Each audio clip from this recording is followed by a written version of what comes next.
Good day to you guys. Everything new under the sun here. This happens to be Sunday morning as of when I'm videotaping this. This is the day after I did the other video, but you may not see them in sequential order there. I have got, I'm not sure, I think there's 4 or 5 chicks crammed in there.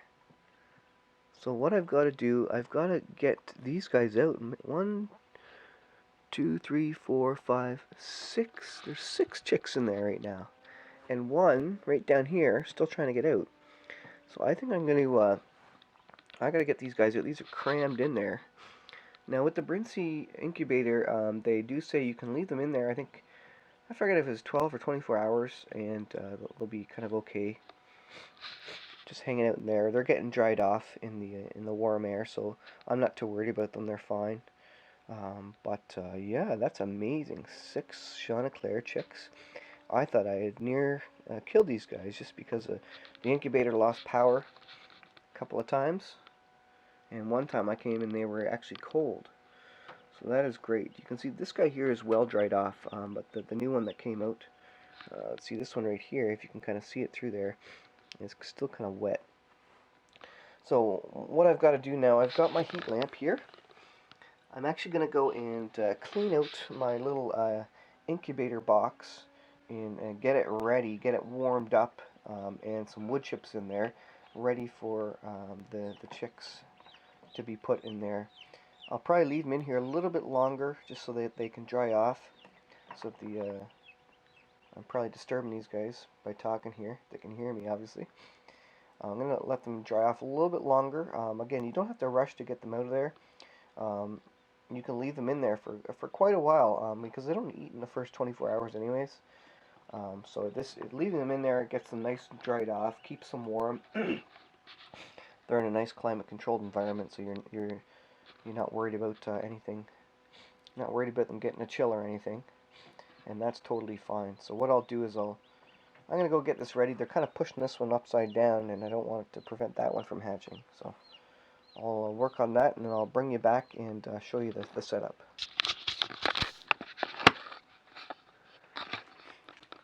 Alright, I've got my little incubator box set up here. It's really just a Tupperware container. And I do have a bit of a wiring setup for a little thermostat. Kind of a straight through old-fashioned 120 volt thermostat that turns on and off this plug to turn on and off this light here, which is, I think it's a 60 watt light bulb in there because it's the most I had, but 100 watt works better.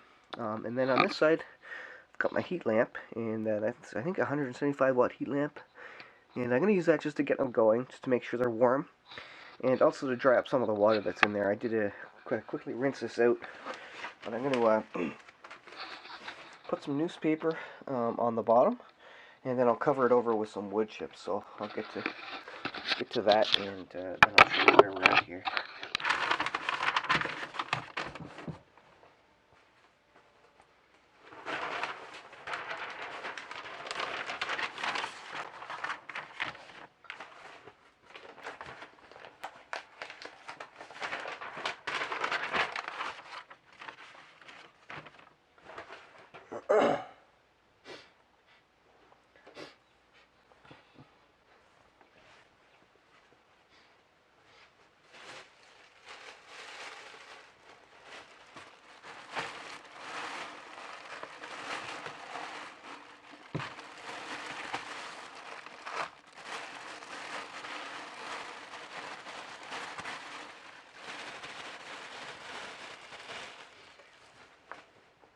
And the wood chips just kind of give a bit of a surface for them to walk around on, which isn't completely miserable paper.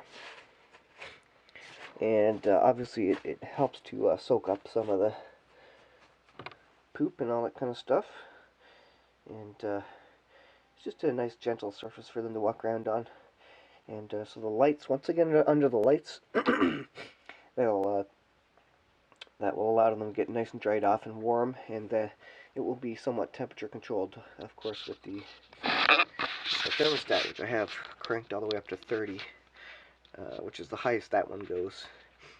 So in theory, this light bulb will not let this box get lower than 30 degrees, plus or minus 5 degrees. It's pretty inaccurate, But as long as the chicks are dry and it's fairly warm in there, I mean it's got to be probably needs to be above 25 degrees Celsius, but as long as it is, they'll be okay. And then, as needed, you come through here and replace the bedding, the paper, and the chips and whatever as needed, depending on how soiled they get.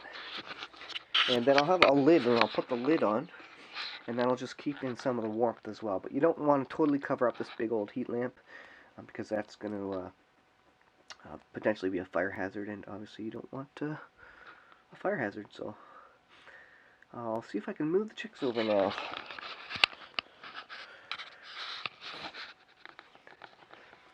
So they're all well crammed in here. So I'm going to, I don't know how I'm going to do this. I think I'm going to carry the incubator over here, put it down there, so it's right beside, but still going, and try and get these out. And I'll try and get them out real quick before, so that this one doesn't cool off. But I think they're ready to get it in there underneath the heat lamp, so I don't want to chill them, so you're going to make this a fairly quick operation. Let's see, I'm going to put this camera down. And see if you can sort of see that. And I'll move them across.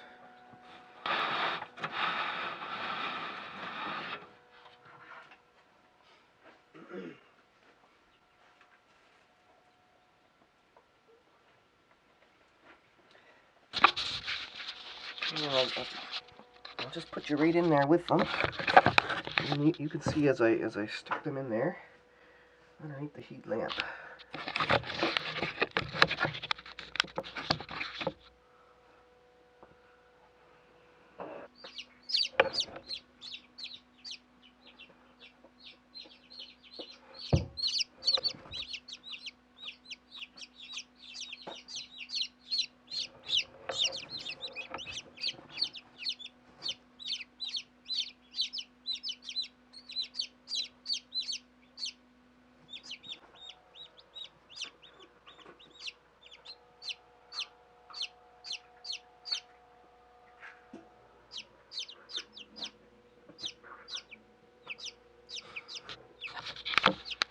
Those guys are in there. I'm going to put the lid on so they're not too cold. One thing to note, I did roll this over a little bit so that the crack was on the side, so it wasn't upturned because the chicks had knocked it over. And I put the lid on real quick to keep it warm in there. Hopefully that one hatches. And I'm going to go ahead and find the lid for this one here. Where did I put the lid? Here's the lid. So I'll just put this over here like this, and hopefully that'll just kind of keep some of the heat in there, and not let those chicks get too cold. You can see the ones that are drier and moving around there, obviously they're hatched first, and then the three there sitting there lying still need to get dried off a little bit. So I want to ensure there's lots of warmth in there for them.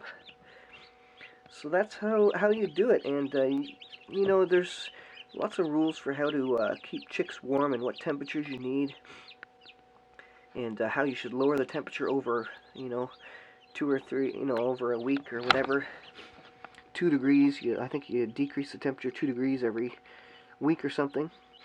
For the chicks, I don't necessarily follow that as long as they get dried out quick, and the temperature is a good well above 25 degrees. It needs to be well above 25. I don't think it necessarily needs to be 37.5 degrees, which some suggest and some do, and that does work. I just don't think you need it necessarily. I've had good success otherwise, and they don't look like they're too cold there, so I'll let them be, and they curl up and they'll move under the lamp as needed. If they get cold, they'll move under where the warmest spot is. I might put this lamp just a little bit further down as well to just give them a little bit more warmth. But that's it. I'll leave it there, and I'll do an update later how they're doing, and we'll see how it goes. And I'll put some water and food in there as well. You need a chick starter, which I hope I have some. I don't know if I have some left. I'll have to check on that. But anyways, that is it. Thanks for watching. Please subscribe, and we'll see you in the next incubating video.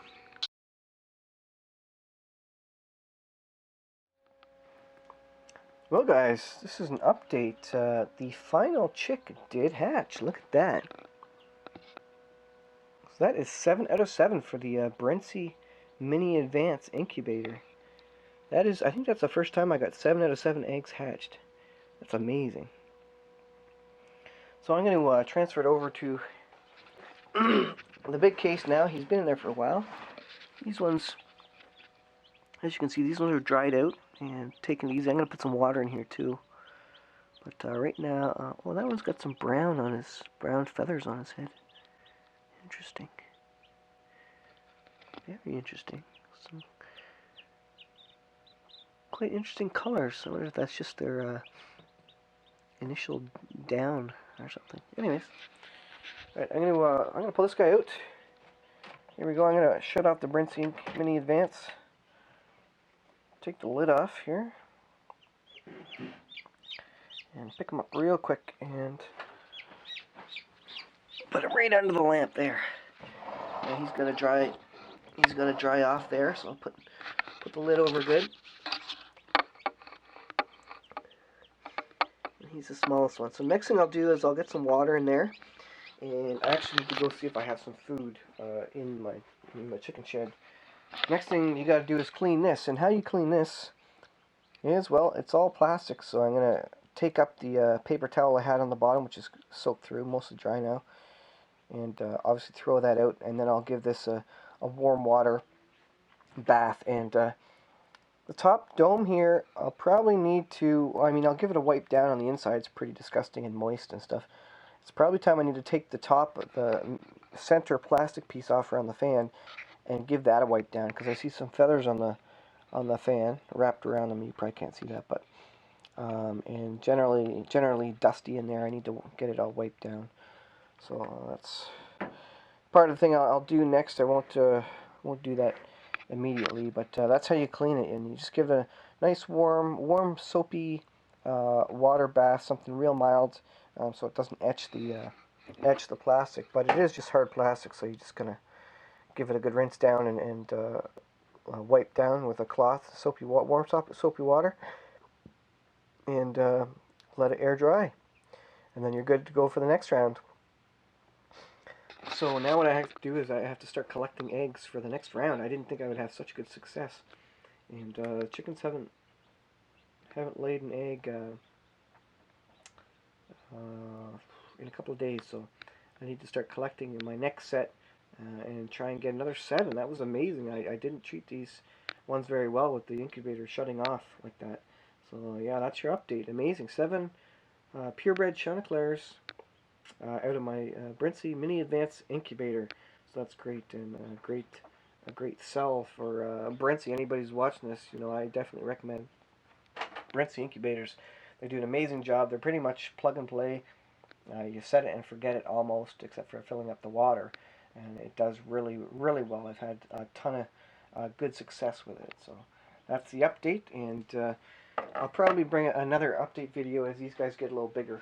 But I'll leave it at that. Thanks for watching, guys. So far,